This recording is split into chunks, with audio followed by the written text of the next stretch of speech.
We'll get into the title after I pose this hypothetical scenario. I'm gonna use Miss Sunkist in the hypothetical. Now, Miss Sunkist has a itsy bitsy channel, right? For me myself, I have a teensy weensy channel, all right. But let's say she hit that lotto one day. Remember the day where you or any old body could hit the right thing at the right time and at the right place? Next thing you know, you viral. It used to happen just like that. Right? That used to happen all willy-nilly, where all you had to be was the first one to get on the story, and when we searched the story, your video would be right up there at the tip top of the search. Remember them days? I know some of you do. Well, say Miss Sunkist hit it. Then she gets a notification from YouTube saying, "Hey, Miss Sunkist, you got a popular video there. A lot of people talking about it. But we don't think your channel is strong enough to support the weight of such a video. So tell you what, we're going to make your video disappear until you get your weight up. Your video is fine, not in violation of any community guidelines, but you know what? You're not quite what we're looking for in a content creator." Imagine that. Ms. Sunkist, if you hear this video, please tell me how you would feel about that, because here's what I'm talking about. But look at this. Imagine you're a you're a brand new YouTuber. You're just getting into the game. You're getting your feet wet, right? You upload a video and that video is popular. This is the way that we all would normally want to grow, right? And then you get this. Video unavailable. I've seen, by the way, multiple reports of this from different people. So it seems to be a trend. Not a single journalist has written about it. Shockingly. Video unavailable. This video is popular. Due to limited creator history, we're limiting the number of viewers. Subscribe to this channel to help this creator reach a broader audience. So what? A young creator can't have a viral video now? How else are you supposed to make it? You're already buried between Fox News, CNN, MSNBC, NBC, local broadcasting people, establishment news like the Young Turks, or big channels like Crowder or the Daily Wire. And then way down on page 70, they'll find an individual creator. And then you work and you work and you work and you finally craft the right title, and you finally craft the perfect video. You release it at the perfect time. You've finally done it. You've hit gold. Your video is going to garner, it's going to launch your YouTube career. Oops. Oops. Oops. Nope. Sorry. Kept in a state of arrested development. Why I've been complaining about censorship, even before the Copa thing about 4 years ago. Remember when people were concerned that maybe thousands of channels would be instantly terminated?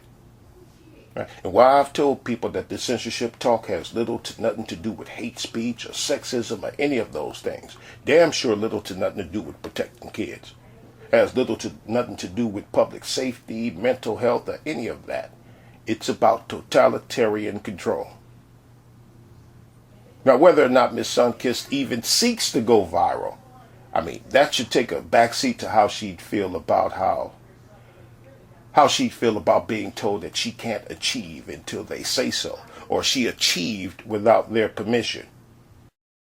And I know some of you've been saying to yourself when you've been listening to these videos, you've probably been saying to yourself, what the hell is Madhead Doctor's problem on here with the nerve to be complaining about a statue of Robert E. Lee being torn down and other Confederates? Don't he know that they were racist? What the hell is his problem been on here complaining about M&M's and Minnie Mouse? Who cares what they were wearing? They're just cartoons and candy. How is it that the Madhead Doctor has said that he knows American history is jam-packed with lies and saturated with omissions of various parts of actual history, but he's still on here speaking against critical race theory? What's wrong with this Negro? I'll show you.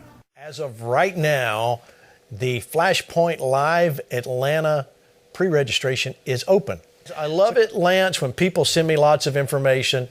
And what is on the forefront of everyone's mind is what's going on with the American healthcare system, because it's at risk. In case you didn't know it, on May 22nd, A vote will take place in Geneva that will directly impact our national health care sovereignty. It can be taken over by the World Health Organization, and reports indicate the threat to the American health care contained in an amendment proposed by the Biden administration. So what does all that mean? What that means is they can decide we need to shut America down. So somebody in another country can just decide how you live your life. It's not going to work. It's not going to work. And so, Lance, it's time for the Army to rise up. It is. And I think it's even a little more sinister than that. It's not just about a dumb decision to cede authority, Gene. This is all part of the World Economic Forum, Davos, Communist Party, global elites plan to generate crises in order to centralize global governance and global control. And I'm going to give you a little more details, but first, I want to go to Victory News this morning. Michelle Bachmann was on. I want to play this clip, and we'll be right back.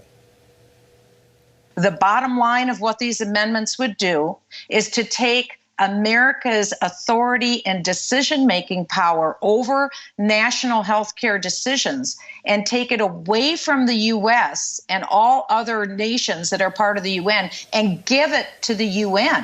We should never be subjugated to any supernatural national law over our constitutional rights. That's what's happened to so many countries in Europe with the EU imposing their law. And they sue the countries that don't comply, and they punish them financially. We don't want to be part of that. We're the United States of America. So I agree with you and your army of viewers. I think we have to pressure not just our representatives, but in the press, talk to your friends at church and at work. I think we have to rise up and say absolutely not. We see what they're doing to the citizens of communist China and how they're locking them down and not even letting them have deliveries. People are screaming and dying, and that's communism. Lance. What's wrong with me is that what I see going on is where I just showed you it's been heading. Medical jail. The things you hear me complaining about, well, it's because I know that it has little to nothing to do with why they're telling us they're doing these things. An atmosphere likened to Sunnyvale. Remember that episode of The Twilight Zone where you had the little boy with magical powers where the boy could read people's minds? He could read people's minds so people would even be scared to think. They wouldn't even think the wrong things, let alone speak the wrong things. Do you understand that governments here and abroad are now using words like illegal content? Not just community guidelines violations, no, illegal content. Illegal. What does that mean? That means jailed and or fines, court appearances. That last clip I showed you, in case whoever listening, in case you didn't know, this scumbag here is planning to finish signing us over to the World Health Organization. Set to meet on, I think, May 20th, if I'm not mistaken. And not just the United States, nations are set to sign their people over to scientists and doctors. And these people can override any sense of a constitution of the United States or any Supreme Court in the land. And people could be jailed indefinitely and held without charges. So this quest to get rid of Section 230 has little to nothing to do with fighting misinformation or protecting citizens from abuse. The only thing they're looking to protect is their one world of government. And no matter how far they go, no matter how far they've been going, they just keep going further and further and further. But you still have people who think that this stuff is about people who you or me may not like. You think this is about somebody you don't like not having a YouTube channel. I don't like him. I don't like her. I don't like them. Yeah, get rid of them. Not even seeing that it means you too. And the people who you do like, they're going to get it too. Here, let's hear them caring about us. Some food for thought, something that will sound familiar to all of us. It's 10 at night. You're about to sleep.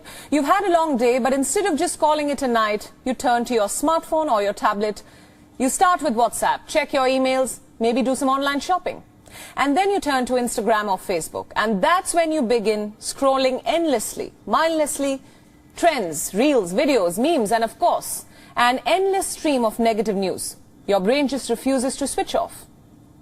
There's now a term for it, doom scrolling. Spinning continuously through bad news. There's been enough of it over the last 2 years after all. From the pandemic, to job losses, to the Afghanistan conflict, and now the Russia-Ukraine war. Despite its effect on our mental health, research now says it's leading to anxiety and depression even. So what's the way out of this? Are we all doomed to keep scrolling? How much news is too much news? What impact does all this have on our mental well-being? On this special broadcast with me, Priyanka Sharma, I'd like to welcome our guests for the hour. We are now being joined by Sharon Blady, who is a former health minister. She joins us now from Winnipeg in Canada. Thanks so much for joining us. Also joining us is Dr. Shabir Tejani, who is a GP partner at the Groby Road Medical Centre from Leicester in the United Kingdom. I welcome both of you and thanks so much for giving us your precious time on WION World is One. Sharon, I'd like to take my first question from you. Let's talk about this term that has become even more important in light of the Ukraine conflict. Research shows that doom scrolling has now seen an uptick. We're now consuming more news about the Ukraine war. And what kind of impact, in your view, is it having on our mental health, or the word used more often than not, on our mood?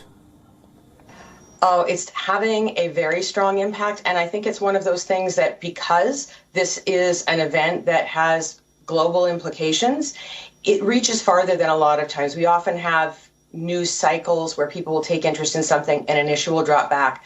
This is one that's keeping people focused and they are seeking more and more information. And what's interesting is that we usually tend to seek information out of a sense of protection. It's about keeping ourselves safe. And what happens is we can literally overdose on this. And that's what's happening, is it's upping anxiety levels. And it's also impacting our health, our well-being in a variety of ways, disrupting our sleep. And so it's one of those things that we really need to, take a break from. And I know that it's, we're all attached to our phones, but it's something that in our own best interest. The ones who are pro-censorship, thinking that all this stuff is about just tearing down statues and terminating hate mongers. Well, they're also going to save you from doomsday scrolling, to make sure your mental health is okay and in line with how they think you should be as a person. Did you hear all that medical talk in that clip? See, that's what those crazy conspiracy theorists mean by medical lockdown is on the horizon. See, we're not going to need to be guilty of anything. We'll be pre-guilty. Everybody will be deemed mentally ill or a potential threat to public safety in one way or another. And it's not just a conspiracy theory. It's almost here. And the clip I'm going to end this with is a guy named Yuval Harari. I want you to look him up. And when you do, you'll find that he's not just talking. He's not just someone on the internet with a mere opinion. You'll find that this crazy man is plugged in. He has hands on this global thing that's taking place. And the censorship, public safety thing, it's about the confiscation of free will, not just free speech. Reproductive prohibition and all else will have a chain put on it. It's about our free will. But some governments and corporations, for the first time in history, have the power to basically hack human beings. There is a lot of talk about hacking computers, hacking smartphones, hacking bank accounts, but the big story of our era is the ability to hack human beings. And by this I mean that if you have enough data and you have enough computing power, you can understand people better than they understand themselves, and then you can manipulate them in ways which were previously impossible. And in such a situation, the old democratic system stopped functioning. We need to reinvent democracy for this new era, in which humans are now hackable animals. You know, the whole idea that humans have, you know, they have this soul or spirit and they have free will and nobody knows what's happening inside me. So whatever I choose, whether in the election or whether in the supermarket, this is my free will, that's over. We need to come to terms with the fact that, no matter, again, this is where philosophy meets computer science and biology.